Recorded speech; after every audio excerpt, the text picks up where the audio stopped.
ఇప్పుడు టైం అయితే 7:30 అయితే అయింది. ఇప్పుడైతే వచ్చింది ట్రైను. మేము బుక్ చేసిన టికెట్లు అయితే S5 బోగీలు అయితే వచ్చాయి.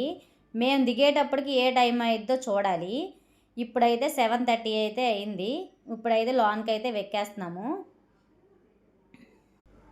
మేమైతే పిల్లోడినైతే మా ఆయన గారు, పిల్లనైతే నేను ఇద్దరు చెరుకు ఒకళ్ళనైతే ఎత్తుకొని ఒక్కొక్క బ్యాగ్ పట్టుకొని ట్రైన్ అయితే ఎక్కేస్తున్నాము. ఎక్కేసి సీటుల్లో అయితే కూర్చున్నాము. ఈలోపు మా వాడు ఆకలి అన్నాడు. ఇంటి నుంచి సాంబార్ అన్నం అయితే తీసుకొచ్చాను. దాన్ని అయితే తింటున్నాడు మా వాడు. ఇదిగోండి తన్మయ్య అయితే హాయ్ చెప్తుంది అందరికీ. మా అత్తయ్య గారు తెచ్చిన ఉయ్యాల చీర అయితే ఇదే. గుణ అయితే తినేసి పడుకున్నాడు. ఆ పైన చూడండి, పైన మా అమ్మాయి తన్మయ్య కూడా పడుకొని ఉంది. ట్రైన్ అయితే ఇప్పుడైతే తిరుపతిలో అయితే దిగిపోయాము. ఇప్పుడైతే 6:15 అయింది. ఓకేనా ఫ్రెండ్స్, బాయ్.